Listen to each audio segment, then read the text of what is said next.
Hello दोस्तों, स्वागत है आप सभी का हमारी एक और रोमांचक कहानी में। उम्मीद करती हूँ आपको ये कहानी बेहद पसंद आएगी। रेलवे स्टेशन पर भारी भीड़ थी, आने वालों की भी और जाने वालों की भी। तभी स्टेशन पर घोषणा हुई, कृपया ध्यान दें, दिल्ली से मुंबई को जाने वाली राजधानी एक्सप्रेस 15 घंटे लेट है। ये सुनते ही अमित का चेहरा फीका पड़ गया। कहीं घरवाले ढूंढते रेलवे स्टेशन तक न आ जाएं। उसने 3 दिन पहले ही आरक्षण करा लिया था मुंबई के लिए, पर घोषणा सुनकर तो उसके सारे प्लान का कबाड़ा हो गया था। हताशा में उसने चलने को तैयार खड़ी एक पैसेंजर ट्रेन की सीटी सुनाई दी। हड़बड़ाहट में वो उसी की ओर भागा। अंदर घुसने के लिए अमित को काफ़ी मशक्कत करनी पड़ी। अंदर पैर रखने की जगह भी मुश्किल से थी। सभी लोग खड़े थे, क्या पुरुष और क्या औरत। सभी का बुरा हाल था, और जो बैठे थे वो बैठे नहीं थे बल्कि लेटे थे, पूरी सीट पर कब्जा किए हुए थे। अमित ने बाहर झांका। उसको डर था, घरवाले आकर उसको पकड़ न लें, वापस न ले जाएं, उसका सपना टूट न जाए हीरो बनने का। अमित घर से भाग कर आया था। शक्ल सूरत से तो हीरो ही लगता था, कद में अमिताभ जैसा, स्मार्टनेस में सलमान जैसा, और बॉडी में आमिर जैसा, और अभिनय में शाहरुख खान जैसा। वो इन सब का दीवाना था। इसके साथ ही हीरोइन का भी उसने सुना था, एक बार कामयाब हो जाओ तो फिर सारी जवान हसीन लड़कियां, सारी मॉडल्स हीरो के नीचे ही रहती हैं। बस यही मकसद था उसका हीरो बनने का। रेलगाड़ी के चलने पर उसने राहत की सांस ली। हीरोगिरी के सपनों में खोए हुए अमित को अचानक पीछे से किसी ने धक्का मारा। वो चौंक कर पीछे पलटा। देखकर नहीं खड़े हो सकते क्या भैया? बुकिंग करा रखी है क्या? अमित देखता ही रह गया। गांव की सी लगने वाली एक अल्हड़ जवान युवती वो उसको डांट रही थी। उम्र करीब 22 साल होगी, नई शादीशुदा लगती थी। चोली और घाघरे में छोटा कद होने की वजह से अमित को उसका श्याम रंग शरीर काफ़ी अंदर तक दिखाई दे रहा था। शरीर का आकार ज़्यादा बड़ा नहीं लगता था, पर जितना भी था मनमोहक था। अमित उसकी बातों पर कम, उसकी छलकते हुए शरीर पर ज़्यादा ध्यान दे रहा था। उस अबला की पुकार सुनकर भीड़ में से करीब 45 साल के एक आदमी ने सर निकाल कर कहा, कौन है बे? पर जब अमित के डीन को देखा तो उसका सुर ही बदल गया। भाई, कोई मर्जी से थोड़े ही किसी के ऊपर आता है, या तो कोई मर्जी से बुलाए या फिर मजबूरी हो, जैसे कि अब है। उसकी बात पर सब ठहाका लगाकर हंस पड़े। तभी भीड़ में से एक बूढ़े की आवाज़ आई, कविता ठीक तो है बेटी? पल्ले से सर ढकते हुए कविता ने जवाब दिया, कहाँ ठीक हूँ बापू। और फिर से बुदबुदाने लगी, अपने पैर पर खड़े नहीं हो सकते क्या? अमित ने उसके चेहरे को देखा। रंग गोरा नहीं था, पर चेहरे के नैन नक्श तो किसी हीरोइन को भी मात देते थे। गोल चेहरा, पतली छोटी सी नाक, और कमल की पंखुड़ियों जैसे होंठ। अमित बार बार कनखियों से उसको देखता रहा। तभी कविता ने आवाज़ लगाई, सुनीता ठीक है क्या बापू? वहाँ जगह ना हो तो यहाँ भेज दो, यहाँ थोड़ी सी जगह बन गई है। और सुनीता वहीं पर आ गई। कविता ने अपने और अमित के बीच सुनीता को खड़ा कर लिया। सुनीता का गदराया हुआ शरीर अमित से चिपका हुआ था। ये तो कविता ने सोने पर सुहागा कर दिया था। अब अमित कविता को छोड़कर सुनीता को ही देखने लगा। उसका शरीर भी काफ़ी ज़्यादा उभरा हुआ था। एक मैली सी शलवार कमीज डाल रखी थी। उसका कद भी करीब 5 फुट 2 इंच होगा। उसका चेहरा भी उतना ही सुंदर था, और थोड़ी सी लाली भी झलक रही थी। कुल मिलाकर अमित को टाइम पास का मस्त साधन मिल गया था। सुनीता कुंवारी लगती थी, उम्र से भी और शरीर से भी।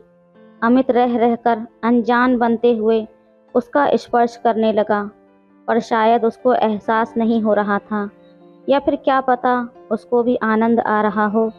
अगले स्टेशन पर डिब्बे में और भी ज़्यादा लोग घुसाए, और लाख कोशिशें करने के बाद भी कविता अपने चारों ओर लफंगे लोगों को सटकर खड़ा होने से ना रोक सकी। उसका अब दम सा घुटने लगा था। एक आदमी ने तो शायद उसके पीछे से ही उल्टी सीधी हरकतें शुरू कर दी थी। वो उछल पड़ी, क्या कर रहे हो, दिखता नहीं है क्या? ए मैडम, ज़्यादा बकवास क्यों करती है? ज़्यादा ठंडा हवा खाने का इतना ही शौक है तो अपनी गाड़ी में बैठ कर आती। आदमी भड़क कर बोला और ऐसे ही खड़ा रहा। कविता एकदम दुबक सी गई। वो तो बस अमित जैसों पर ही डांट मार सकती थी। कविता को मुस्टंडे लोगों की भीड़ में अमित ही थोड़ा शरीफ लगा। वो सुनीता और अमित के साथ चिपक कर खड़ी हो गई, जैसे कहना चाहती हो, तुम ही सही हो, इनसे तो भगवान ही बचाए। अमित भी जैसे उनके चिपकने का मतलब समझ गया। उसने पलटकर अपना मुंह उनकी ओर कर लिया था और अपनी लंबी मजबूत बाजू उनके चारों ओर बैरियर की तरह लगा दी। कविता ने अमित को देखा।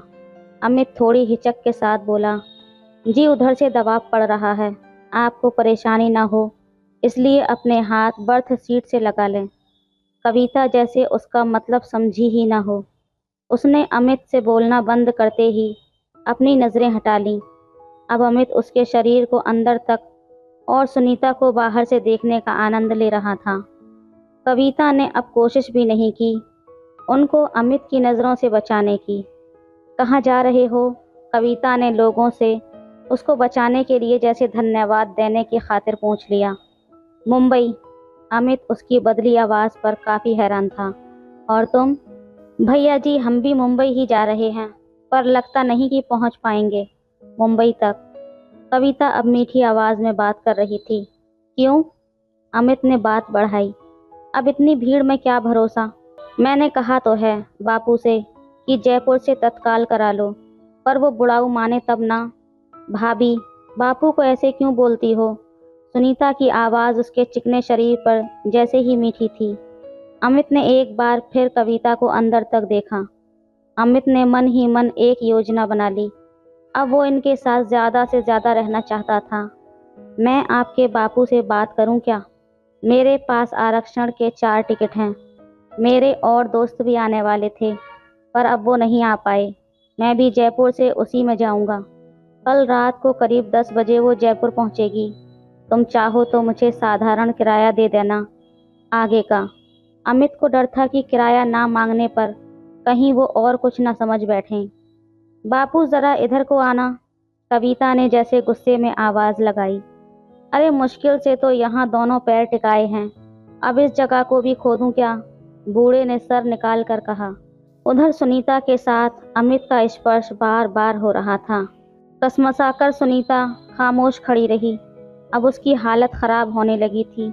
अब एड़ियों पर कब तक खड़ी रहती बेचारी सुनीता। अमित पीछे से ही अपनी गलत हरकतों से सुनीता को परेशान कर रहा था। वो जैसे ही नीचे झुकी, सुनीता की आवाज़ निकल गई। क्या हुआ सुनीता? कविता ने उसको देखकर पूछा। कुछ नहीं भाभी, तुम बापू से कहो ना, आरक्षण वाला टिकट लेने के लिए भैया से। अमित को भैया कहना बिल्कुल अच्छा नहीं लगा। बापू, कविता चिल्लाई। बापू ने अपना मुंह इस तरफ निकाला। एक बार अमित को घूरा इस तरह खड़े होने के लिए और फिर भीड़ देखकर समझ गया कि अमित तो उनको उल्टा बचा ही रहा है। क्या है बेटी? कविता ने घूंघट निकाल लिया था। इनके पास आरक्षण की टिकट है जयपुर से आगे के लिए, इनके काम की नहीं है। ये कह रहे हैं सामान्य किराया लेकर दे देंगे। उसके बापू ने अमित को ऊपर से नीचे देखा, संतुष्ट होकर बोला, अरे ये तो बड़ा उपकार होगा भैया हम गरीबों पर, किराया सामान्य का ही लोगे ना? अमित ने खुश होकर कहा। ताऊ जी मेरे किस काम की हैं, मुझे तो जो मिल जाएगा फायदे का ही सौदा होगा। ये कहते हुए वो दुआ कर रहा था कि ताऊ को पता न लगे कि टिकट वापस भी हो जाती हैं।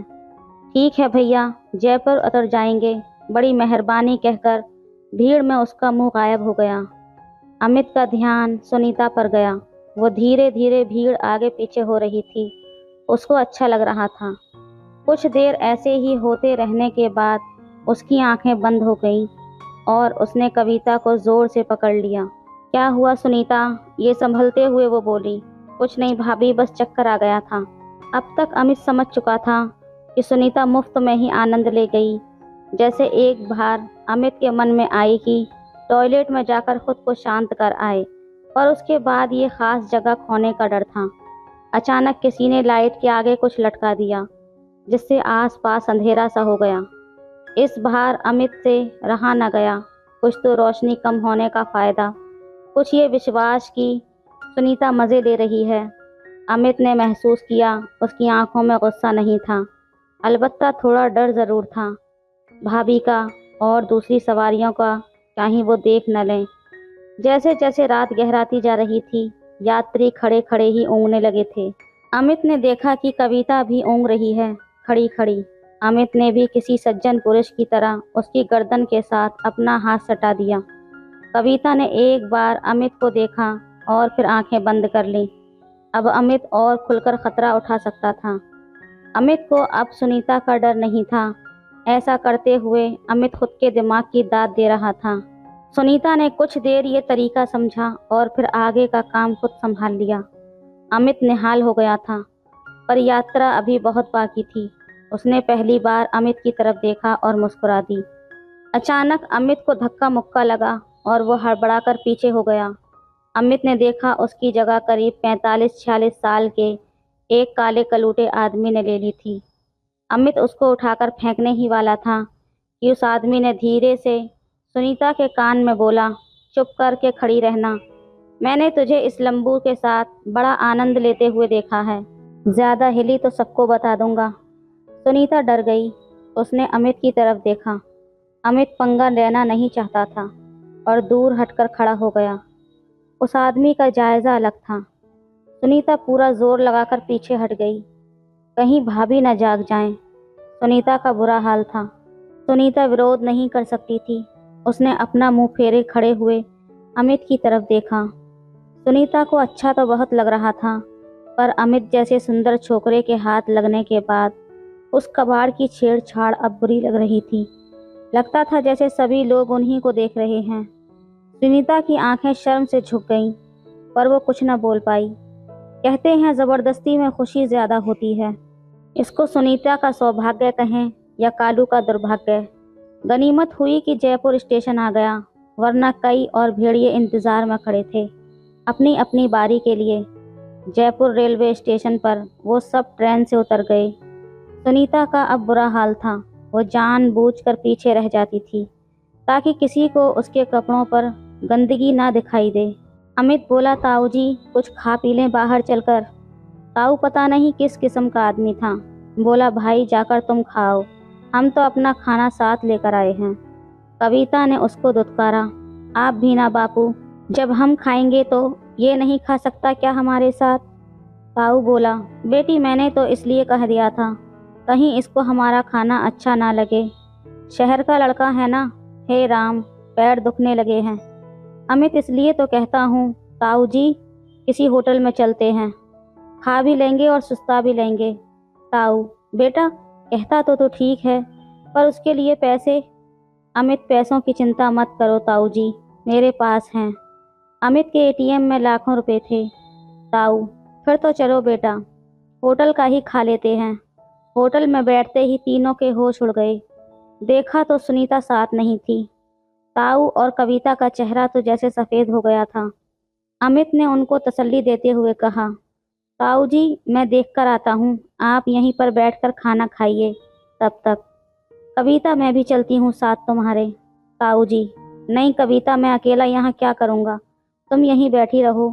जा बेटा जल्दी जा, और उसी रास्ते से देखते जाना जिससे हम आए थे। मेरे तो पैरों में जान नहीं है, नहीं तो मैं भी तुम्हारे साथ जाता। अमित उसको ढूंढने निकल गया। अमित के मन में कई तरह की बातें आ रही थीं। कहीं पीछे से उसको किसी ने अगवा न कर लिया हो, कहीं वो कालू आदमी वो स्टेशन के अंदर घुसा ही था कि पीछे से आवाज़ आई, भैया। अमित को आवाज़ सुनी हुई लगी तो वो पलटकर देखने लगा। सुनीता स्टेशन के प्रवेश द्वार पर सहमी हुई सी खड़ी थी। अमित जैसे भाग कर गया। पागल हो क्या, यहाँ क्या कर रही हो, चलो जल्दी। सुनीता अब शांत थी। मैं क्या करती भैया, तुम ही गायब हो गए अचानक। ए सुन, ये मुझे भैया भैया मत बोल। क्यों? क्योंकि ट्रेन में मैंने, और ट्रेन का वाक़या याद आते ही अमित के दिमाग में एक प्लान बन गया। मेरा नाम अमित है समझी, और मुझे तू नाम से ही बुलाएगी। चल जल्दी चल। अमित ये कहकर आगे बढ़ गया और सुनीता उसके पीछे पीछे चलती रही। अमित उसको शहर की ओर ना ले जाकर स्टेशन से बाहर निकलते ही रेल की पटरी के साथ साथ एक सड़क पर चलने लगा। आगे अंधेरा था, वहाँ काम बन सकता था। यहाँ कहाँ ले जा रहे हो अमित? सुनीता अंधेरा सा देखकर चिंतित हो गई। तो चुपचाप मेरे पीछे आ जा, नहीं तो कोई उस कालू जैसा तुम्हारी, समझ गई ना? अमित ने उसको ट्रेन की बातें याद दिलाकर तैयार करने की कोशिश की। तुमने मुझे बचाया क्यों नहीं? इतने तगड़े होकर भी डर गए, सुनीता ने शिकायती लहजे में कहा। अच्छा, तुझे याद नहीं वो क्या बोल रहा था? सबको बता देता। सुनीता चुप हो गई। अमित बोला, और तुम खो कैसे गई थी? साथ साथ नहीं चल सकती थी? सुनीता को अपनी शलवार याद आ गई। वो मैं, ये कहते कहते वो चुप हो गई। क्या? अमित ने बात पूरी करने को कहा। उसने मेरे कपड़े गंदे कर दिए थे, मैं झुककर उनको साफ करने लगी। उठकर देखा तो तुम सब लोग गायब थे। अमित ने उसकी कपड़ों को देखने की कोशिश की, पर अंधेरा इतना गहरा था कि सफ़ेद सी शलवार भी उसको दिखाई नहीं दे रही थी। अमित ने देखा पटरी के साथ में एक खाली डिब्बा खड़ा है, साइड वाले अतिरिक्त पटरी पर। अमित कांटों से होता हुआ उस रेलगाड़ी के डिब्बे की ओर जाने लगा। ये तुम कहाँ जा रहे हो अमित? आना है तो आ जाओ, वरना भाड़ में जाओ, ज़्यादा सवाल मत करो। वो चुपचाप चलती गई। उसके पास कोई और रास्ता नहीं था। अमित इधर उधर देखकर डब्बे के अंदर चला गया। सुनीता ना चढ़ी, वो खतरे को भांप चुकी थी। प्लीज़ मुझे मेरे बापू के पास ले चलो, वो डर कर रोने लगी। उसकी सुबकियाँ अंधेरे में साफ साफ सुनाई दे रही थीं। देखो सुनीता, डरो मत, मैं वही करूँगा बस जो मैंने ट्रेन में किया था। फिर तुम्हें बापू के पास ले जाऊँगा। अगर तुम नहीं करोगी तो मैं यहीं से भाग जाऊँगा। फिर कोई तुम्हें उठाकर ले जाएगा और मार्केट में बेच देगा। फिर करती रहना सारी उम्र। अमित ने उसको डराने की कोशिश की और उसकी ये तरकीब काम आ गई। सुनीता को सारी उम्र मेहनत से एक बार की मेहनत करवाने में ज़्यादा फ़ायदा नज़र आया। वो डब्बे के अंदर चली गई। डब्बे में चढ़ते ही अमित ने उसको लपक लिया। सुनीता को अच्छा नहीं लग रहा था। वो तो बस अपने बापू के पास जाना चाहती थी। अब जल्दी कर लो ना, ये क्या कर रहे हो? ज़्यादा मत बोल। अब तूने अगर किसी भी बात को ना कहा तो मैं तभी भाग जाऊंगा, यहीं छोड़कर, समझी? अमित की धमकी काम कर गई। अब वो बिल्कुल चुप हो गई। सुनीता बेचारी करती भी तो क्या करती, फिर से चुप हो गई। अमित ने पैंट में से मोबाइल निकाला और उसको चालू करके उससे रोशनी कर ली। अमित ने देखा सुनीता बहुत ज़्यादा डर से कांप रही थी और उसके गाल गीले हो चुके थे। थोड़ी देर पहले रोने की वजह से उसका सारा शरीर पसीने से शराबोर हो गया था, पर वो कुछ नहीं बोली। उसको अपने बापू के पास जाना था। अमित का भी बुरा हाल था। उसने सुनीता को डराया ज़रूर था, पर उसको लगता था कि सुनीता सब कुछ भूल जाएगी। अमित भी अब जल्दी में लग रहा था। जल्दी चलो, वो तेजी से होटल की ओर चल पड़े। सुनीता मन ही मन सोच रही थी कि बापू के पास जाते ही इसकी सारी करतूत बताऊंगी, पर जब वो होटल पहुंचे तो वो हैरान हो गए। ना बापू मिला और ना ही कविता। अमित ने वेटर को बुलाया। वो कहाँ हैं जो अभी यहाँ बैठे हुए थे? वो तो जनाब आपके जाने के 5 मिनट बाद ही खाना खाए और निकल गए थे। सुनीता भी परेशान थी। अब क्या करेंगे? करेंगे क्या, उनको ढूंढेंगे, अमित ने बड़बड़ाते हुए कहा। अमित को याद आया उसके सारे कपड़े बैग में ही चले गए। अच्छा हुआ उसने छोटे बैग में अपना पर्स और मोबाइल रखकर अपने पास ही रख लिया था। वो स्टेशन तक देखकर आए, पर उन्हें बापू और बेटी में से कोई न दिखाई दिया। अब सुबह हो चुकी थी, पर उन दोनों का कोई अता पता न चला। थक हार कर उन्होंने चाय पी और मार्केट की तरफ चले गए। एक गारमेंट्स की दुकान पर पहुंचकर अमित ने देखा कि सुनीता एक पुतले पर टंगी हुई ड्रेस को गौर से देख रही थी। क्या देख रही हो? कुछ नहीं। ड्रेस चाहिए क्या? सुनीता ने अपनी शलवार की तरफ देखा और बोली, नहीं। चलो। और वो सुनीता को अंदर ले गया। सुनीता जब दुकान से बाहर निकली तो शहर की मस्त लड़की लग रही थी। सुनीता की खुशी का कोई ठिकाना नहीं था। अमित ने उसको फिर से डराकर होटल में ले जाकर प्यार करने का सोचा। सुनीता, अगर तुम्हारे बापू और कविता ना मिले तो मैं तो चाहती हूँ वो लोग मर जाएं। सुनीता कड़वा मुंह करके बोली। अमित उसको देखता ही रह गया। ये क्या कह रही हो तुम? अमित ने हैरानी से पूछा। सुनीता कुछ न बोली। एक बार अमित की ओर देखा और बोली, ट्रेन कितने बजे की है? अमित ने उसकी बात का कोई जवाब न दिया। सुनीता, तुम अपने बापू के बारे में भी क्या कह रही थी? अमित ने जानने की कोशिश की, लेकिन सुनीता ने कोई जवाब न दिया। दोस्तों, इस कहानी का अगला भाग कल आएगा। अगर आपको ये कहानी अच्छी लगी तो प्लीज़ एक लाइक कर दीजिए और चैनल को सब्सक्राइब कर लीजिए। धन्यवाद। मामी ने कहा, मुझे अंधेरे से बहुत डर लगता है। इस वजह से मामी हमेशा मुझे अपने कमरे में बुलाती रहती। एक दिन जब मामी और मैं घर में अकेले थे, अचानक जोरदार बारिश शुरू हो गई। मामी ने मुझे फिर से अपने कमरे में बुलाया। जब मैं उसके कमरे में गया तो मामी का वह रूप देखकर मेरा मुंह खुला का खुला रह गया। मामी ने बहुत छोटे कपड़े पहने थे, जिसमें वो बहुत ही खूबसूरत लग रही थी। मामा 2 महीने के काम के सिलसिले में विदेश ट्रिप पर निकल गए थे, लेकिन मुझे नहीं पता था कि मामी इस बात का फायदा इस तरह उठाएगी। जैसे ही मामा घर से बाहर गए, मामी का मेरे प्रति देखने का नजरिया ही बदल गया। एक दिन मामी ने अंधेरे का बहाना बनाकर मुझे अपने कमरे में बुलाया। मैं और मामी साथ में सो रहे थे कि आधी रात को मुझे कुछ अजीब सा महसूस हुआ। जब मेरी आंख खुली तो देखा कि मामी तो मेरा। उनके ऐसा करने से मैं भी अपना होश खो बैठा और मामी के साथ लगातार 3 घंटे तक। मेरा नाम समीर है और मेरी उम्र 19 साल है। 12वीं के पेपर देने के बाद मेरी छुट्टियां शुरू हो गई थी, इसलिए माँ पापा से इजाजत लेकर मैं अपने मामा के घर छुट्टियां बिताने जाना चाहता था। मामा की शादी को सिर्फ 15 दिन ही हुए थे, इसलिए मेरे माँ पापा मुझे उनके घर जाने से मना कर रहे थे।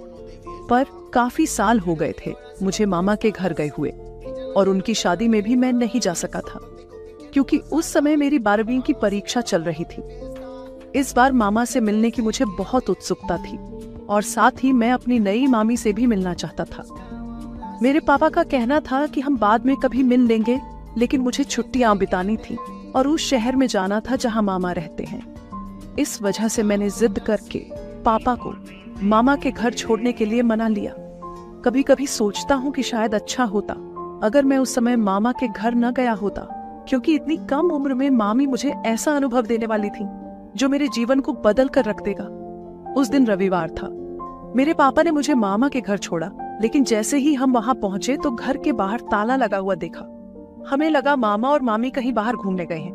पापा ने मामा को फोन किया तो पता चला कि वे दोनों शॉपिंग करने बाहर गए हैं और उन्हें घर आने में देर होगी। इस वजह से हम दोनों मामा का इंतजार करते हुए उनके घर के बाहर खड़े रहे। करीब 2 घंटे बाद मामा और मामी घर आए। पापा उनसे बाहर सड़क पर ही मिले और फिर हमारे घर वापस जाने लगे।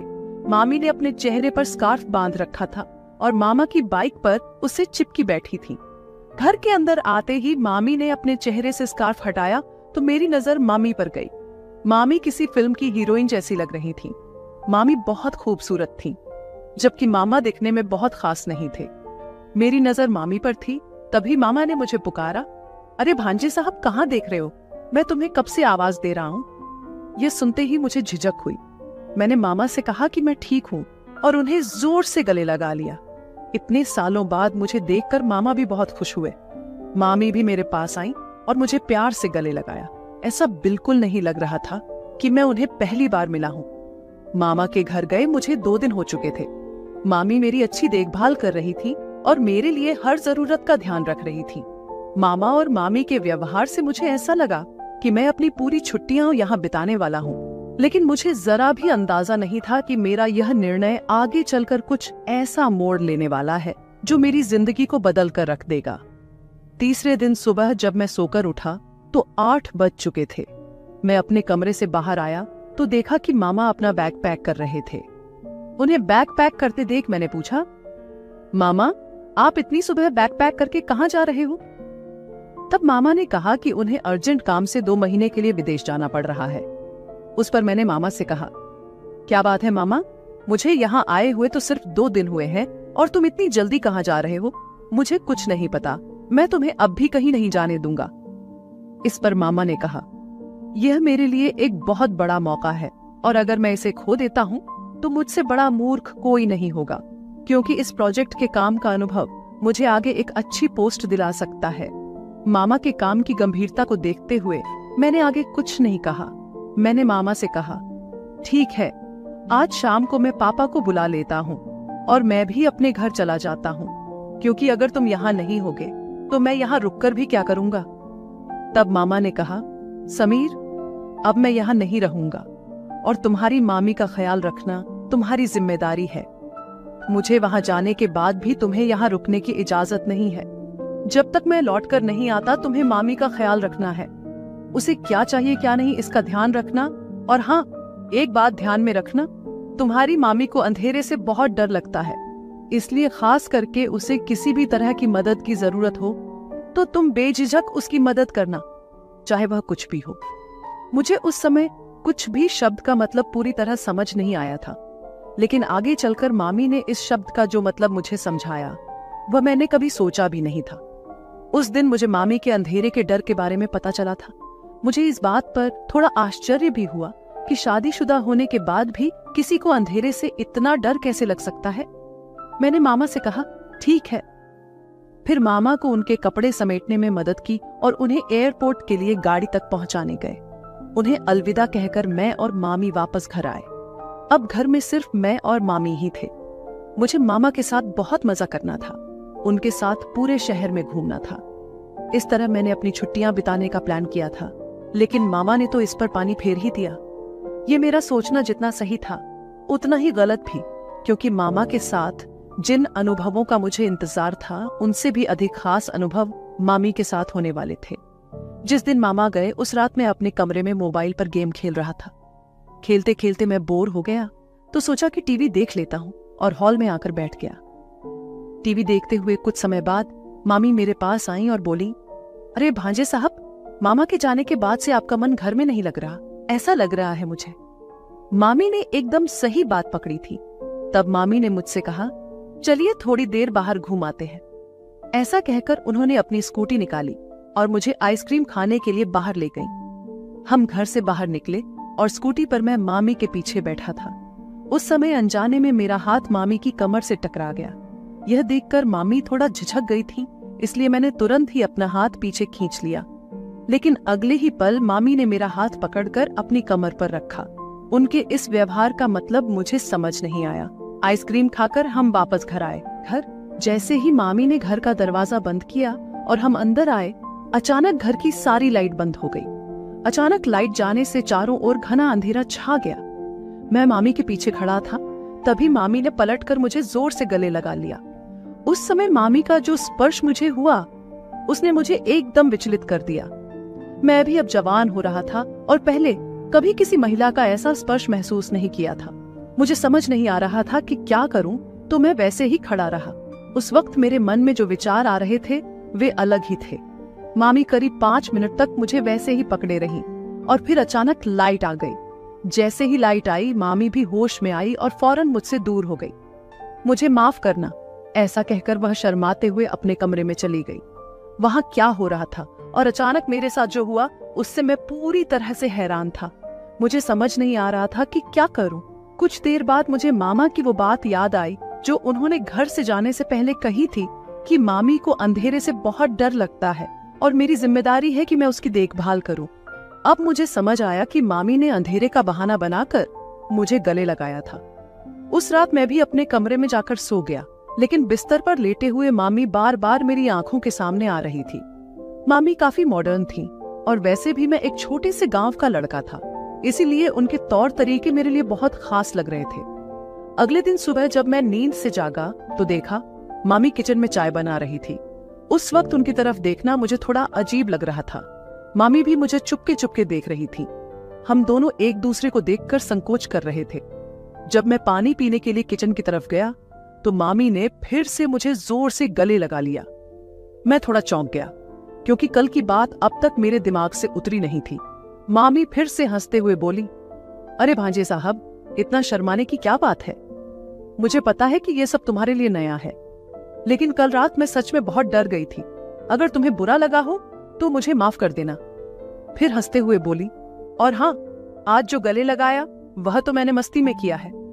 तुम मेरे भांजे हो और मैं तुम्हारी मामी हूं। इसलिए मुझे तुमसे मजाक करने का पूरा हक है और मैं यह अधिकार हक से लूंगी। मामी के इस अंदाज पर मैं भी मुस्कुरा दिया।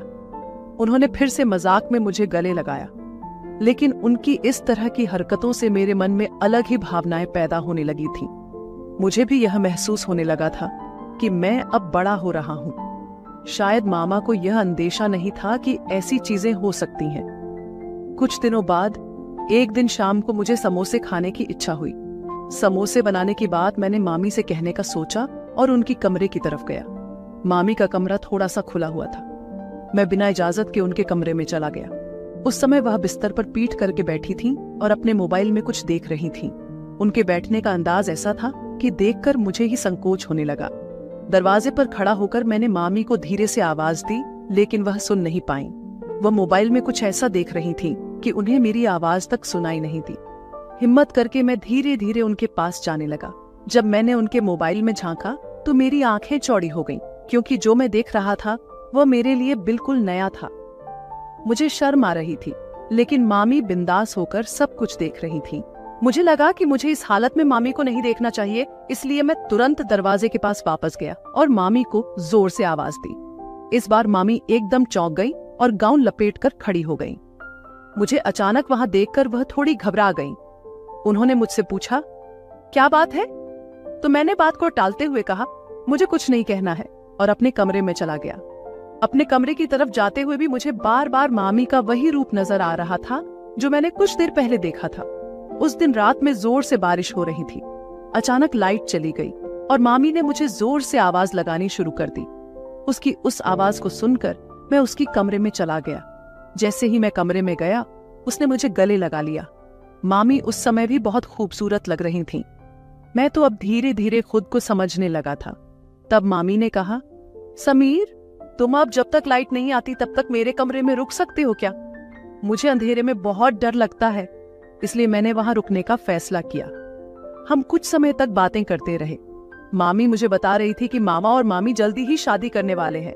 मामी ने कहा कि उन्होंने मामा से 1 साल पहले मुलाकात की थी और उनका प्यार इतना बढ़ गया कि उन्होंने तुरंत शादी करने का फैसला कर लिया। मामी की बातों से यह भी पता चला कि मामा ने पिछले 1 साल में काफी प्रगति की थी। गप्पे करते करते काफी समय बीत गया था। जब मैंने अपने कमरे में जाने का सोचा तो मामी ने मेरा हाथ पकड़ लिया। उसने कहा, समीर, अगर तुमको कोई दिक्कत नहीं है तो क्या तुम आज मेरे कमरे में सो सकते हो? मुझे तो कोई एतस्मीर नहीं था, क्योंकि मामी और मैं उस घर में अकेले थे। इसके अलावा मामी का साथ मुझे बहुत अच्छा लगने लगा था।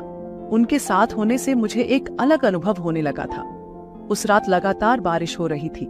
उसने कहा कि रात की कोई रोशनी नहीं थी और मैं नींद में उठा। मुझे बहुत ताजगी महसूस हो रही थी, मानो मुझे एक अनोखा सुख मिल गया हो। मामी मुझे बहुत आनंदित नजर आ रही थी। ऐसा खुशी मैंने पहले कभी उनके चेहरे पर नहीं देखा था। नाश्ता करते वक्त मामी अक्सर मुझसे बात कर रही थी। मामी ने कहा कि अब बारिश के दिन है, इसलिए तुम मामा के आने तक मेरे कमरे में सो सकते हो। मामा जाते वक्त मुझे बता गए थे कि अगर तुम्हें किसी चीज में मदद चाहिए तो बेझिझक बताना। इसलिए मैंने भी मन में संकोच न रखते हुए मामी के पास रुकने का फैसला किया। रात को मामी मुझसे बातें करने लगी, लेकिन एक बात पर मेरा ध्यान गया कि मेरा पेट दर्द होने लगा। मामी की बातों में मुझे थोड़ा डर लग रहा था, इसलिए मैं उनकी कमरे में सोने लगा। हालांकि मामी इसका फायदा उठाने में लगी थी, यह मुझे समझ नहीं आ रहा था। मैं सोच रहा था कि मामी को मुझसे क्या चाहिए। रात को बातें करते करते मामी ने दूध लाने के लिए कहा। दूध पीते हुए और बातें करते हुए मुझे कब नींद आ गई, यह मुझे भी नहीं पता चला। मुझे ऐसा लग रहा था कि मामी की सुंदरता अब मेरे दिमाग में बसने लगी थी। लेकिन मुझे एक अजीब बात का एहसास हुआ कि मामा के बाहर जाने के बाद उन्हें लगातार फोन आ रहे थे। अचानक मेरा पेट दर्द फिर से बढ़ने लगा, जिससे मैंने अपने पिता को कॉल किया कि मैं घर आने वाला हूँ। यह सुनकर मामी मुझ पर चिढ़ने लगी। उन्होंने कहा, क्या तुम्हारे मामा ने तुम्हें नहीं बताया था कि मामी का ध्यान रखना है? तुम अभी नहीं जा सकते। मामी की बातें मुझे कुछ समझ नहीं आई। कौन सा रिश्ता और कौन सा ध्यान? जब मैंने इसके बारे में पूछा तो उन्होंने कहा, मुझे नहीं पता, लेकिन तुम मुझे छोड़कर कहीं नहीं जा सकते। मामी ने तो मुझसे घर न जाने की जिद पकड़ ली, लेकिन मेरा पेट दर्द कुछ कम होने का नाम ही नहीं ले रहा था। मैं यह सब बात मामी को बताने में हिचकिचा रहा था। रोज मेरा पेट दर्द और मेरी कमजोरी बढ़ती जा रही थी। मामी तो रोज किसी न किसी बात पर खुश रहने का बहाना ढूंढ रही थी, लेकिन मुझे समझ नहीं आ रहा था कि आखिर मेरे साथ क्या हो रहा था, क्योंकि ऐसा अनुभव मुझे पहली बार हो रहा था। मामा गए हुए लगभग 1 हफ्ता हो गया था। शाम को 7 बजे घर की बेल बजी, जिससे मेरा दिल उड़ गया। मैंने अपने पास देखा तो मामी मेरे ऊपर हाथ रखकर सो रही थी। बेल लगातार बज रही थी, इस वजह से मामी दरवाजा खोलने गई। दरवाजा खुलते ही सामने पुलिस खड़ी थी। पुलिस देखकर मामी घबरा गई। पुलिस ने मामी के हाथ में बेड लगाकर कहा, क्या चल रहा है? मुझे कुछ समझ में नहीं आ रहा था। तभी मेरे पीछे पापा मामा जी को लेकर आए। मामा जी के हाथ में भी बेड था। उन्हें देखकर मैंने कहा, मामा, आप तो काम के सिलसिले में 2 महीने पहले विदेश गए थे। तब मैंने पापा से पूछा कि ये सब क्या हो रहा है। पापा ने बताया, जब मैं तुम्हें यहाँ छोड़ने आया था तब मैं पुलिस स्टेशन गया था। वहाँ मुझे एक लड़की के बारे में जानकारी मिली, जिसके बारे में मेरे सहकर्मी खोज कर रहे थे। मैंने उसे पहचाना नहीं, लेकिन जब मैंने सोशल मीडिया पर मामा के फोटो देखे तो मुझे पता चला कि तुम्हारे मामा ने नाम और पहचान बदलकर मामी से शादी कर ली है। मामा जी का फोन कटने के बाद पापा को यह चौंकाने वाली जानकारी मिली। मामा और मामी लोगों को फंसाकर गलत काम कर रहे थे। तब मुझे समझ आया कि मेरे पेट में दर्द क्यों हो रहा था। मामा ने मुझे नशीला दूध पिलाया था। मामी ऐसा कर रही थी और कल रात मेरी ठगी हुई थी। मामा मामी ने तो रिश्ते की भी परवाह नहीं की। जल्दी पैसे कमाने के चक्कर में मामा मामी अंधे हो गए थे। अब सब कुछ समझ में आ गया था कि मामा ने 1 साल में शहर में इतनी तरक्की कैसे की। मैं तो मामा जी के प्यार में उनके घर छुट्टियां बिताने गया था, लेकिन उन्होंने मामी से लगाकर मुझे भी छोड़ दिया। मेरा भाग्य अच्छा था कि पापा ने उस मामले की जांच की। मुझे लगता है कि आजकल के युग में रिश्ते, प्रेम और आपसी भावनाओं की कोई कीमत नहीं रह गई है। सब अपने फायदे के लिए जीते हैं, इसलिए पहले जैसे रिश्ते अब नहीं रह गए हैं। मामा जी ने मुझे अच्छी तरह समझाया, लेकिन जैसे कर्म होते हैं वैसा ही फल भी मिलता है। यदि आपको यह कहानी पसंद आई हो तो इस वीडियो को लाइक करें और चैनल को सब्सक्राइब करें। एक रात भाभी की बहन कमरे में अकेली थी। दरवाजा खुला हुआ था और मैंने देखा कि दीदी की बहन पूनम जाग रही थी और फोन चला रही थी। मैंने देखा कि कमरे में कोई और नहीं था, सिर्फ पूनम अकेली थी। फिर मैं अपने कमरे में जाकर सो गया। अगले दिन भाभी सामान लेने के लिए दुकान पर गई। वह 2-3 घंटे बाद ही आती थी और पूनम टीवी देख रही थी। मैं उसके पास जाकर बैठ गया और उसका हाथ पकड़ लिया। पूनम चाय पी रही थी तो उसने कहा, मेरा हाथ छोड़ दो। मैंने उसका हाथ छोड़ दिया और वह रसोई में चली गई। मैं भी उसके पीछे पीछे रसोई में चला गया। वह बर्तन धो रही थी और मैंने उसे पीछे से पकड़ लिया। पूनम को थोड़ा अजीब सा लगा और वह साइड में हो गई। मैंने पूनम से कहा, पूनम, आई लव यू, मैं तुमसे बहुत प्यार करता हूं। उसने भी मुझे हाँ कह दिया। मैंने उससे कहा, पूनम, चल अपने कमरे में। और मैं उसके पीछे पीछे कमरे में चला गया। जैसे ही मैं उसके कमरे में गया, उसने कहा, दीदी कभी भी आ सकती है, तुम रात को मौका देखकर मेरे कमरे में आ जाना। मैंने कहा, ठीक है, मैं रात को तुम्हारे कमरे में आऊंगा। मैं रात होने का इंतजार करने लगा। जब सब खाना खाकर सो गए, मैंने भैया और भाभी का कमरा देखा, वे सो रहे थे। फिर मैंने मम्मी पापा का कमरा देखा, वे भी सो रहे थे। फिर मैं अपना कमरा बंद करके पूनम के कमरे में चला गया। दरवाजा बंद करके मैं पूनम के बिस्तर में घुस गया। थोड़ी देर बाद मैं पूनम को, दोस्तों, मेरा नाम रोशनी है और हम छोटे शहर में रहते हैं। मेरी शादी को 2 महीने हो गए हैं। मेरे ससुराल में मेरे सास ससुर, मेरा देवर और मेरा पति रहते हैं। हम 4 लोग ही हैं। मेरे पति की एक दुकान है जो बहुत अच्छी चल रही है। घर का सारा खर्च वही उठाते हैं। मेरा देवर काम करने को तैयार नहीं होता, वह ज्यादातर घर में ही रहता है। मेरे पति ने उसे बहुत समझाया कि कोई काम धंधा कर ले, लेकिन वह नहीं मानता। मेरे देवर की हरकतें मुझे सही नहीं लगती थीं। एक दिन वह अपने कमरे में किसी लड़की से फोन पर बातें कर रहा था। उसे पता नहीं था कि मैं घर आ गई हूँ, क्योंकि मैं अपने पति के साथ दुकान गई थी। मेरे सास ससुर ऊपर धूप में बैठे थे और मैं अचानक ही घर वापस आ गई। जैसे ही मैं अंदर आई, मुझे किसी के बातें करने की आवाज सुनाई दी।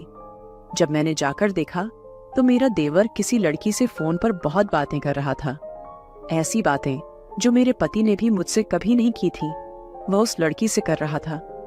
मुझे वो बातें सुनकर बर्दाश्त नहीं हुआ और मैं बाहर आ गई। थोड़ी देर बाद वह मेरे पास आकर बैठ गया। मैंने उससे पूछा, समीर किससे बात कर रहे थे? वह बोला, भाभी तुमसे क्या मतलब? मैंने कहा, तुम इतनी खराब बातें कर रहे थे किसी लड़की से?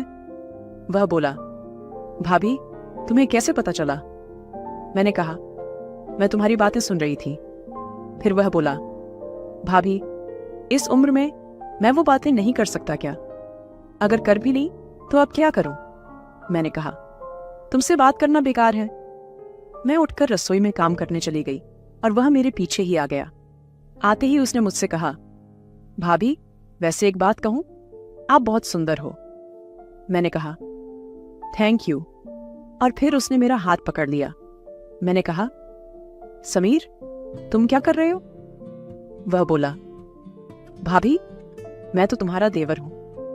मैं तुम्हारे साथ मजाक भी कर सकता हूं और तुम्हें छेड़ भी सकता हूं, क्योंकि देवर भाभी का रिश्ता ऐसा ही होता है। मैंने कहा, रिश्ता एक हद में होता है, जैसा तुम कर रहे हो वैसा नहीं होना चाहिए। वह बोला, भाभी प्लीज क्या मैं एक हग नहीं कर सकता? मैंने उसे 2-3 बार मना किया लेकिन वह नहीं मान रहा था। फिर मैंने उससे कहा, ठीक है तुम अपने कमरे में जाओ, मैं तुम्हारे कमरे में आती हूं। और मैं उसके कमरे में चली गई। मैंने उससे कहा, मैं सिर्फ आज का दिन तुम्हारे साथ बिताऊंगी, उसके बाद नहीं। उसने कहा, ठीक है। फिर उसने मुझे दरवाजे के पीछे खींच लिया और मुझे पकड़ने की कोशिश की। मैं किसी तरह उसके कमरे से बाहर निकल गई। इसके बाद मुझे समझ आ गया कि वह मेरे साथ क्या करना चाह रहा था, लेकिन मैंने उसे अपने मंसूबों में बिल्कुल भी सफल नहीं होने दिया। एक दिन मेरी छोटी बहन का फोन आया। उसकी उम्र लगभग 22 साल थी। वह कहने लगी, दीदी मैं आपके पास 1 हफ्ते के लिए रहने आ रही हूँ।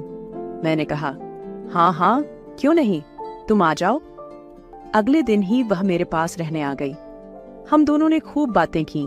शाम हो गई और फिर हम रात के खाने का इंतजाम करने लगे। खाना खाकर हम सोने की तैयारी करने लगे। मैंने पूनम से कहा, पूनम तुम इस कमरे में सो जाओ, ये खाली है, वहां बिस्तर भी लगा हुआ है, अपना सामान रख लो और वहीं सो जाओ। पूनम ने कहा, ठीक है दीदी। मैं अपने बिस्तर पर बैठकर मोबाइल चला रही थी और मैंने अभी दरवाजा बंद नहीं किया था, दरवाजा खुला ही था। थोड़ी देर बाद मेरी भाभी का देवर इधर उधर घूमने लगा और बार बार मेरी तरफ देख रहा था। मैंने सोचा शायद वह ऐसे ही टहल रहा है, इसलिए मैंने ज्यादा ध्यान नहीं दिया और फिर दरवाजा बंद करके सो गई। सुबह हुई और मैं थोड़ा लेट उठी क्योंकि मुझे कहीं जाना नहीं था, इसलिए मैं अक्सर घर में जल्दी उठ जाती थी। दीदी ने मेरा दरवाजा खटखटाया और मैंने उठकर दरवाजा खोला। दीदी बोली, उठ जाओ, दिन चढ़ गया है, देखो मैं तुम्हारे लिए चाय भी बना लाई हूं। मैंने पूनम के लिए चाय बनाई और टेबल पर रख दी। फिर मैंने पूनम से कहा, बाहर आ जाओ, ड्राइंग रूम में चाय रखी है। पूनम ड्राइंग रूम में आ गई और हम दोनों चाय पीने लगे। थोड़ी देर बाद मेरा देवर भी आकर हमारे साथ बैठ गया। वह बोला, भाभी मैं भी चाय पीना चाहता हूं। मैंने कहा, देख लो शायद थोड़ी बची हुई हो, तुम पी लेना। वह रसोई में गया और चाय बनाकर ले आया, फिर हमारे साथ बैठकर चाय पीने लगा। देवर ने मुझसे पूछा, भाभी आपकी बहन कितनी पढ़ी लिखी है? मैंने कहा, वह पढ़ाई करके घर में सिलाई कढ़ाई का काम करती है। इसके बाद मेरा देवर चाय पीकर बाहर चला गया। रात के 10 बजे मैं देख रही थी कि पूनम के कमरे के सामने उसका मेरा देवर बार बार इधर उधर चक्कर लगा रहा था। मैंने पूनम से कहा, पूनम इसे समझा लो, यह सही नहीं है। पूनम ने कहा, दीदी आप चिंता मत करो, मैं कोई बच्ची नहीं हूं।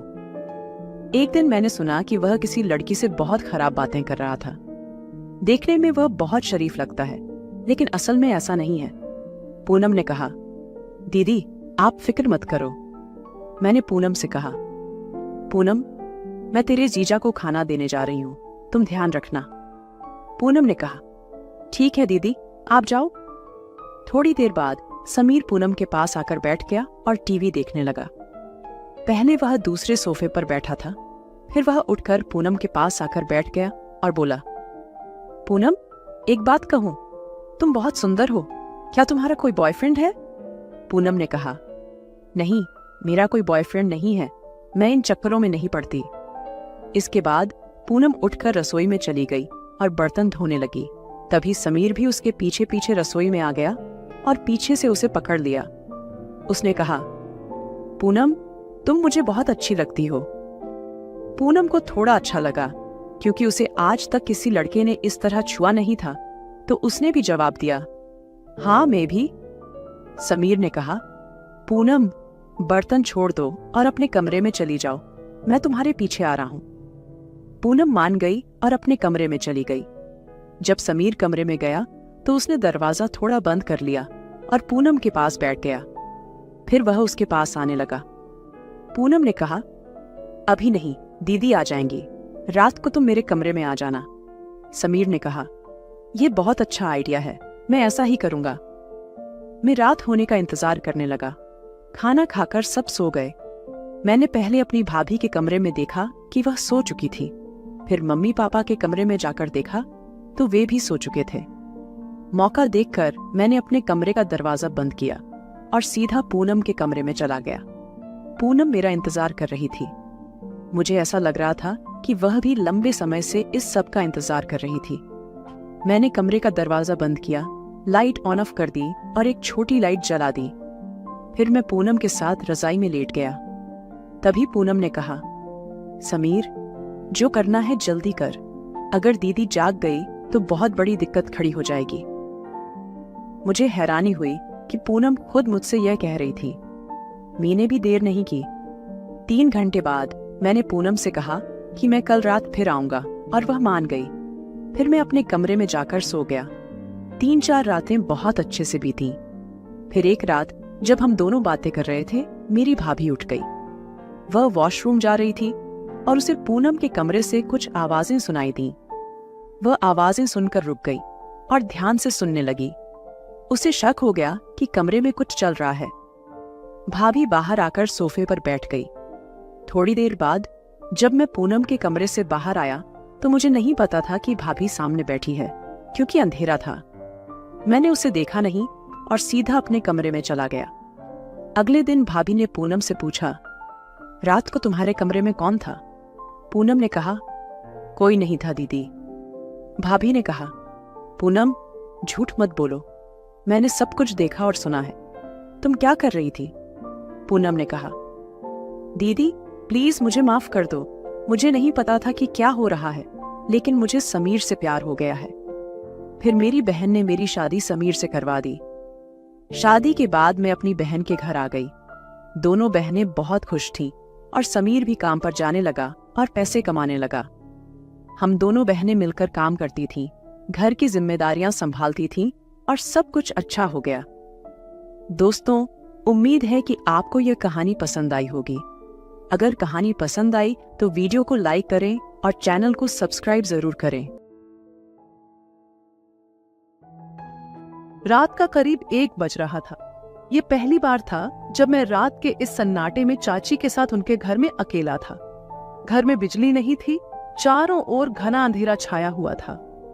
इस अंधेरे में चाची का सुंदर चेहरा और भी निखर रहा था और वो गहरी नींद में सोई हुई थी।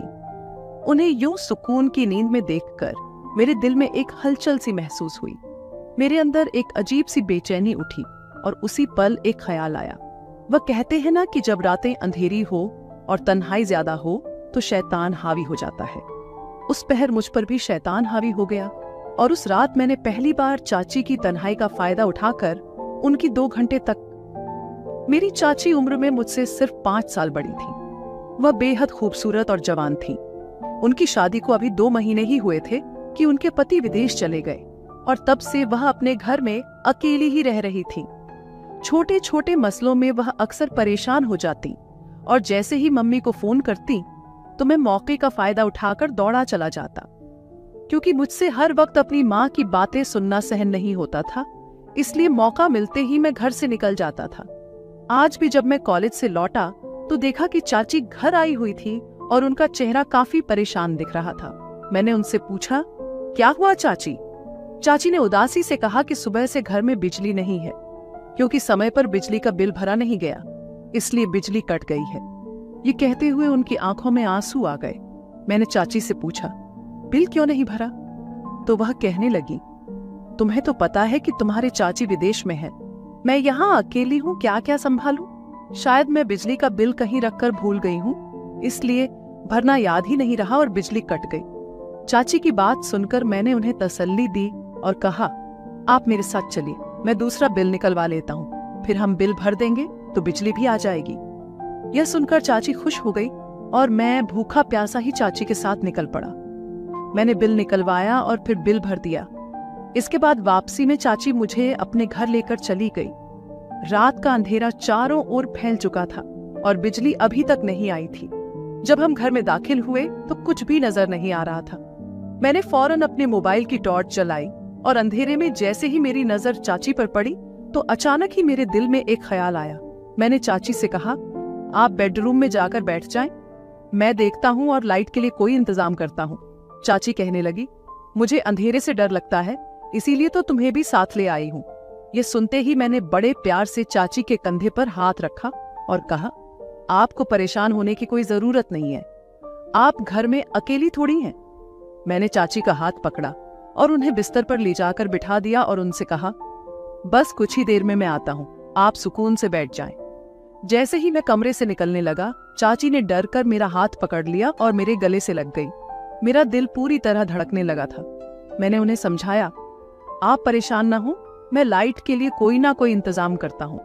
मेरी बात पर चाची को तसल्ली हो गई।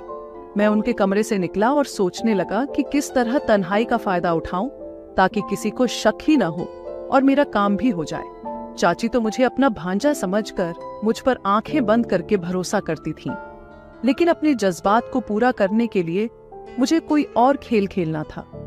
फिर कुछ सोच समझकर मैंने चाची को दूध के गिलास में नींद की दवा मिलाकर दे दी।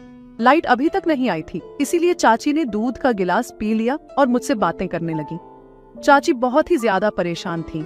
उन्हें लगता था कि चाचू ने विदेश में दूसरी शादी कर ली है।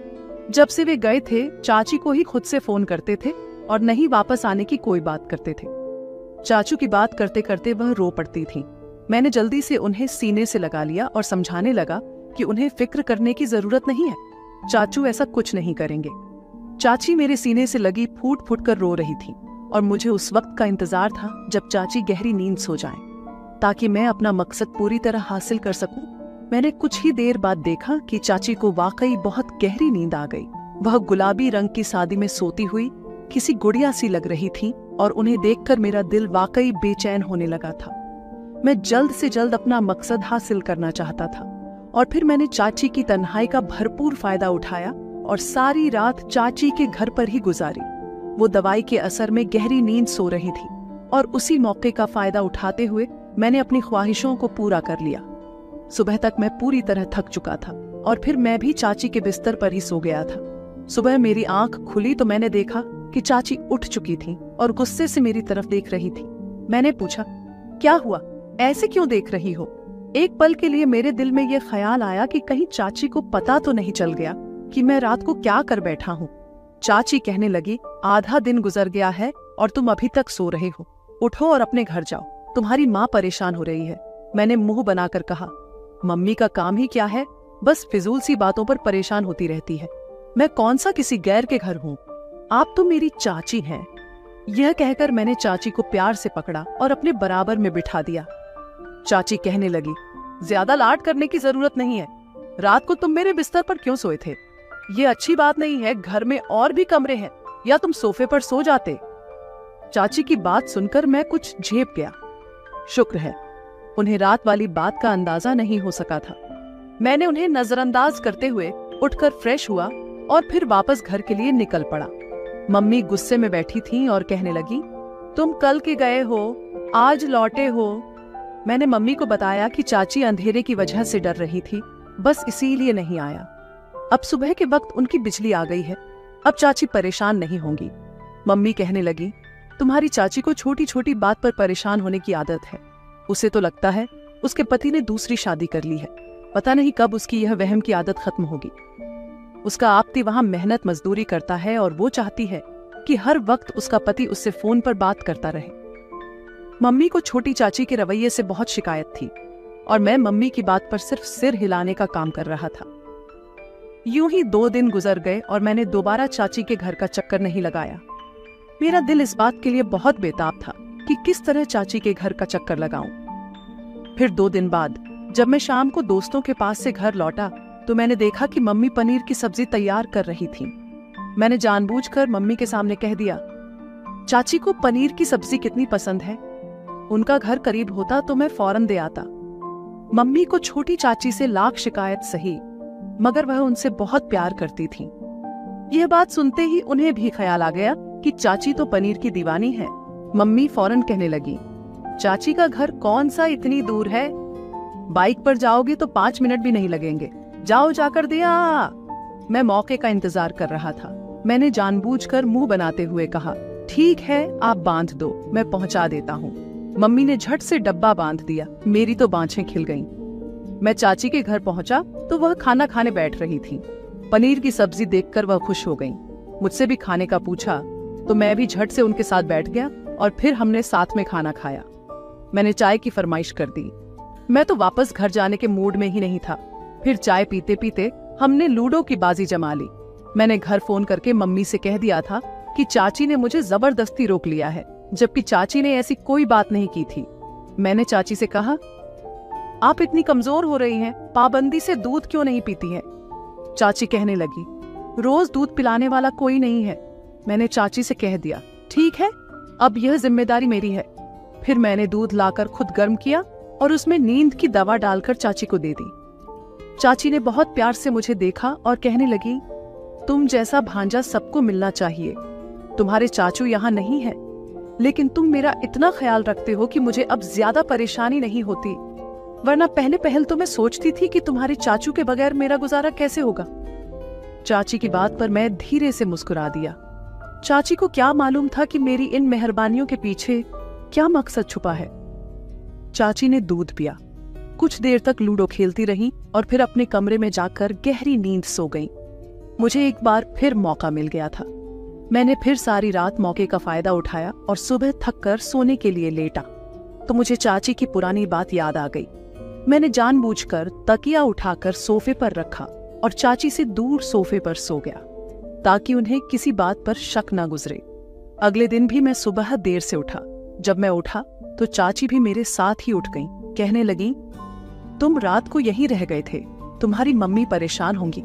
मैंने कहा, नहीं, मैंने मम्मी को फोन करके बता दिया था, उन्हें कोई परेशानी नहीं है, बल्कि वो तो पुरसुकून है कि आपको किसी का साथ मिल गया है, वरना सारा वक्त वो यही सोचकर परेशान होती रहती है कि आप अकेले घर में किस तरह गुजारा करती होंगी। दोपहर के वक्त मैं वापस अपने घर चला आया। मम्मी मुझसे कहने लगी, अपनी पढ़ाई पर भी तो ध्यान दो, चाची के नौकर बनकर रह जाओगे तो जीवन खराब हो जाएगा। मैंने मम्मी से कहा, कैसी बातें करती हैं, वह आपकी बहन है, बेचारी अकेली बहुत परेशान होती है, अगर हम उनके कुछ काम आ जाएंगे तो क्या बुरा होगा। मैंने तो सोच लिया है कि अब मैं हर रात खुद चाची के घर जाऊंगा ताकि पहरेदारी कर सकूं। पास पड़ोस वालों ने बताया है कि आजकल उनके इलाके में चोर बहुत घूम रहे हैं। मेरी बात सुनकर मम्मी और भी परेशान हो गई। कहने लगी, चलो ठीक है, फिर तुम रोज रात को चले जाया करो, लेकिन सुबह वक्त पर वापस आया करो। तुम्हारे कॉलेज की छुट्टियों पर तुम्हारे पापा सख्त नाराज होते हैं। मैंने मम्मी से वादा कर लिया कि मैं सुबह वक्त पर वापस आ जाया करूंगा या फिर चाची के घर से ही कॉलेज चला जाया करूंगा, फिर तो पढ़ाई का हर्ज भी नहीं होगा। मैंने चाची के दिल में भी यह बात डाल दी थी कि उनके मोहल्ले में आजकल चोरी की वारदातें हो रही हैं। मैंने उन्हें 1-2 मनहूस चोरी के किस्से भी सुना दिए थे, जिन्हें सुनकर चाची भी बहुत डर गई थीं। मैं हर रात दूध लेकर चाची के घर पहुंच जाता, उन्हें खुद दूध में नींद की दवा डालकर देता और फिर चाची के सोते ही मौके से फायदा उठाना शुरू कर देता। मैं इस काम से बहुत खुश था। बहुत आसानी से मैंने चाची को बेवकूफ बना दिया था। वह हर रात अब मुझे अपने घर पर खुद ही रुकने का कह दिया करती थी और अब मम्मी को भी कोई चिंता नहीं थी क्योंकि मैंने कॉलेज पाबंदी से जाना शुरू कर दिया था। मगर ये मेरे लिए मुश्किल था कि रात भर की इतनी मेहनत के बाद सुबह जल्दी उठना पड़ता। लेकिन मैं किसी न किसी तरह सब मैनेज कर ही रहा था। फिर एक दिन न जाने कैसे चाची को मुझ पर शक हो गया। रात को दूध लेकर उनके कमरे में पहुंचा तो मुझसे कहने लगी, मुझे आजकल कुछ अजीब सा लगता है।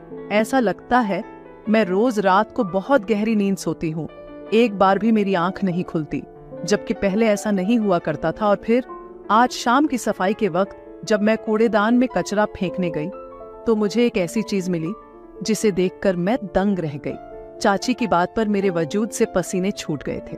मैं समझ गया था कि चाची ने क्या देखा है, लेकिन फिर भी मैंने अनजान बनने का नाटक किया और चाची से पूछा, क्या हो गया है चाची?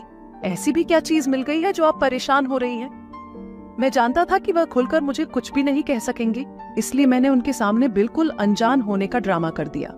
पहले तो चाची ने गहरी नजरों से मुझे देखा और फिर ना में सिर हिलाया जैसे कोई खास बात ना हो। मैंने एक दफा फिर पूछा, क्या बात है चाची, क्या मिला है आपको?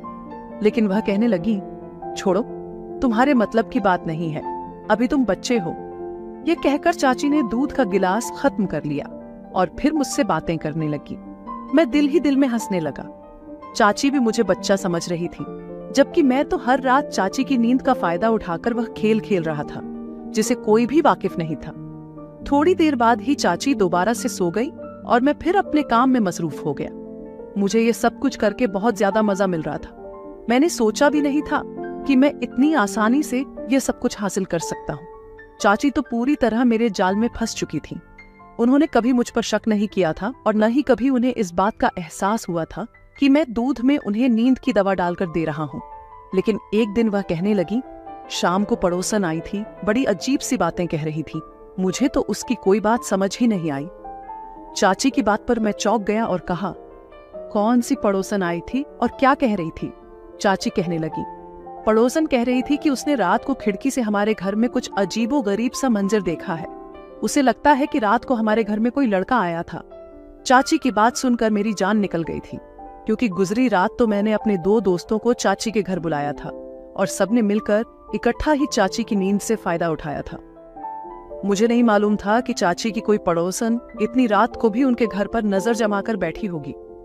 लेकिन अब मुझे पकड़े जाने का खौफ हुआ तो मैंने चाची से कहा, आप आसपास की पड़ोसन औरतों को घर में आने न दिया करें। सब जानती हैं कि आप अकेली रहती हैं, इसीलिए इसी तरह की बातें कर रही हैं। कल को आपके किरदार की बात शुरू कर देंगी तो आप क्या करेंगी? आप पहले ही सख्ती से सबको कह दें कि मेरे घर पर नजर न रखा करो। मेरी बात सुनकर चाची चूक गई और कहने लगी, ये बात तो तुम ठीक कह रहे हो।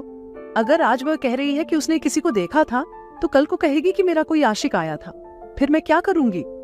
चाची के दिमाग में मेरी बात अच्छी तरह बैठ गई थी। मैंने फौरन से चाची के कंधे पर हाथ रखा और कहा, चाची आप नहीं जानती, जमाना बहुत खराब है। ये पास पड़ोस के लोग तो घर को तोड़वाना चाहते हैं। अगर किसी ने आपके ससुराल वालों को जाकर कोई उल्टी सीधी बात कह दी तो आपको ही परेशानी होगी। इसलिए पड़ोसियों के साथ जरा अपना रवैया सख्त रखें, किसी को अपने घर के मामले में बोलने का हक न दें। चाची ने मेरा शुक्रिया अदा किया और कहने लगी, तुमने मुझे सही बात बताई है, अब मैं इन पड़ोसी लोगों को अपने घर में नहीं आने दूंगी। मैं चाची की बात पर मुस्कुरा दिया। मेरी भोली भाली चाची आंखें बंद करके मेरी हर बात पर भरोसा करती थी और इसी बात का तो मुझे हद से ज्यादा फायदा मिला था। उस दिन के बाद से चाची ने पास पड़ोस से बातचीत बिल्कुल खत्म कर दी और उनके हर मसले के हल के लिए सिर्फ मैं ही रह गया था। छोटी सी छोटी बात के लिए अब वह मुझे ही फोन करते और मैं दौड़ा चला जाता। हर रात को मैं खुद ही दूध लेकर पहुंच जाता और फिर उसमें नींद की दवा मिलाकर चाची को देता। शुरू में तो मैं अकेला ही चाची की नींद का फायदा उठाता था, लेकिन फिर आहिस्ता आहिस्ता मैंने अपने कॉलेज के दोस्तों को भी चाची के घर बुलाना शुरू कर दिया था। यूं हम दोस्त मिलकर चाची की गहरी नींद का फायदा उठाने लगे। मुझे लगता था कि मेरा सच कभी नहीं खुलेगा, लेकिन मैं गलतफहमी का शिकार हो गया। एक रात न जाने कैसे चाची की आंख खुल गई और वह कमरे से बाहर निकल आई, जहां लाउंज में मैं और मेरे दोस्त मौजूद थे। कुछ ही देर लगी थी कि चाची को बहुत कुछ समझ में आ गया था और वह फटी फटी आंखों से मुझे देख रही थी। चाची के उठने पर मेरे दोस्त भी घबरा गए थे और वो सब फौरन वहां से निकल गए। उनके जाते ही चाची मेरे पास आई और मुझे कंधों से पकड़कर पूछने लगी, ये सब क्या हो रहा था? मैं बुरी तरह घबरा गया था। मैंने कहा, कुछ भी नहीं चाची, बस पढ़ाई करनी थी, इसलिए अपने दोस्तों को बुला लिया था। चाची ने एक जोरदार तमाचा मेरे मुंह पर मारा और कहने लगी, मैंने खुद अपनी आंखों से देखा है, तुम सारे दोस्तों के साथ मिलकर नशा कर रहे थे, और साथ ही मैंने उन दोनों लड़कियों को भी देखा है जो आधी रात को तुम दोस्तों पर अपनी जवानी लुटा रही थीं। मेरे दोस्तों ने रोजाना अपने साथ लड़कियों को भी लाना शुरू कर दिया था, जो हम दोस्तों का दिल बहलाया करती थीं। चाची उन्हें देख चुकी थीं। वह गुस्से में कह रही थीं, तुम्हें शर्म नहीं आती है? इस उम्र में यह सारी हरकतें करते हो? मुझे लगता ही नहीं कि तुम हमारा ही खून हो। चाची की बात सुनकर मेरा सिर शर्म से झुक गया था। मैंने चाची से कहा, मैं तो बस दोस्तों के साथ पार्टी करना चाहता हूँ, लेकिन मम्मी इस बात की इजाजत ही नहीं देती। मम्मी आज के दौर में भी न जाने किस जमाने में जी रही है। उन्हें तो मेरे दोस्त भी पसंद नहीं करते, इसलिए मैं रोजाना रात को यहाँ आ जाता हूँ। आप दूध पीकर सो जाती हैं और मैं दोस्तों को बुला लेता हूँ। कुछ भी तो गलत नहीं है, बस हम थोड़ा सा हल्ला गुल्ला करते हैं। मेरी बात पर चाची ने मुझे एक और तमाचा मारा और कहने लगी, कुछ तो शर्म करो, तुम जिसे हल्ला गुल्ला कह रहे हो वह नशा है। तुमने सोचा भी नहीं है तुम किस गुनाह के रास्ते पर चल रहे हो। मेरी बहन काम करके तुम्हारे कॉलेज की फीस भरती है और तुम ये सब हरकतें कर रहे हो। हालांकि इस बात पर मैं बिल्कुल ही खामोश हो गया था। वह कहने लगी, अपने मुस्तकबिल के बारे में सोचो। तुम अपनी माँ के इकलौते बेटे हो। अगर तुम मेहनत करके पास नहीं हो गए तो तुम्हारी माँ की कुर्बानियां जाया चली जाएंगी। उसने अपनी हर ख्वाहिश का गला घोंटकर तुम्हें शहर के सबसे बड़े कॉलेज में दाखिला दिलवाया। शायद मेरी मासूम बहन को मालूम नहीं था कि तुम इस काबिल ही नहीं हो। तुम इतने बड़े कॉलेज जाकर पढ़ाई करने के बजाय अयाश दोस्तों की सोबत में पड़ गए, इसीलिए आज गुनाह के इस रास्ते पर चल पड़े हो। मैं अभी तुम्हारी माँ को फोन करके बताती हूँ। चाची की बात सुनकर मेरे होश ठिकाने आ गए। मैंने चाची के आगे हाथ जोड़ दिए और कहा, मम्मी को कुछ मत बताइएगा, यह सब जानकर उनका दिल टूट जाएगा। चाची कहने लगी, यह सब कुछ तो तुम्हें करने से पहले सोचना चाहिए था। मुझे सब कुछ समझ आ गया है कि मैं दूध की वजह से गहरी नींद सोने लगी हूँ, इसलिए मैंने रात दूध नहीं पिया था। लेकिन मुझे यह अंदाजा ही नहीं था कि तुम मेरी तन्हाई का फायदा उठाकर मेरे घर में ऐसी महफिल सजाओगे और लड़कियों को बुलाकर यहाँ यह सब करोगे। तुम्हें शर्म आनी चाहिए। वह रोते हुए सोफे पर बैठ गई। मैंने उन्हें यकीन दिलाया कि मैं आइंदा ऐसा कोई गलत काम नहीं करूंगा, लेकिन वह मुझ पर ताबड़तोड़ करने को राजी नहीं थी। वह कह रही थी, तुम जब अपनी सगी चाची को रोजाना नींद की दवा देकर सुला सकते हो तो कुछ भी कर सकते हो। तुमने मेरी तन्हाई और मेरी मजबूरी का फायदा उठाया और मेरे घर को क्लब बना दिया है। मुझे ये कहते हुए भी शर्म आ रही है कि तुम मेरे भांजे हो। मैं चाची के कदमों में बैठ गया और उनसे माफी मांगी, लेकिन चाची ने रात के उसी पहर मुझे यह कहकर घर से निकाल दिया कि मैं आइंदा उनके घर में कदम भी नहीं रखूंगा। मैं आधी रात को चाची के घर से निकलकर वापस अपने घर पहुंचा। मम्मी मुझे देखकर परेशान हो गई।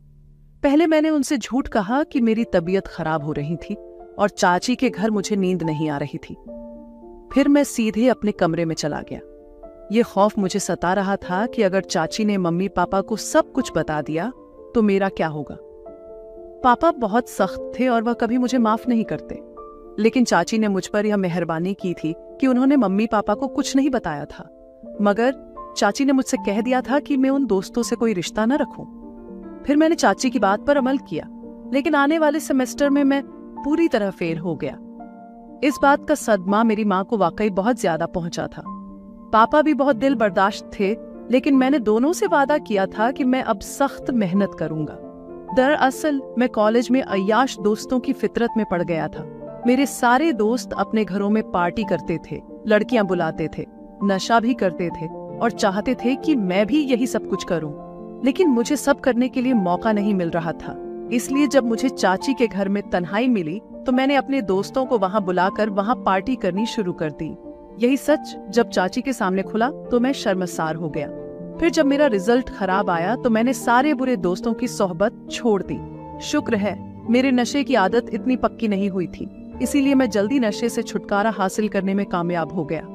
अब मैं अपनी पढ़ाई पर पूरा ध्यान दे रहा हूँ। मैं सब लड़कियों और लड़कों से यही गुजारिश करता हूँ कि अपने कॉलेज में या फिर यूनिवर्सिटी में ऐसे दोस्त ना बनाएं जो जिंदगी खराब कर दें।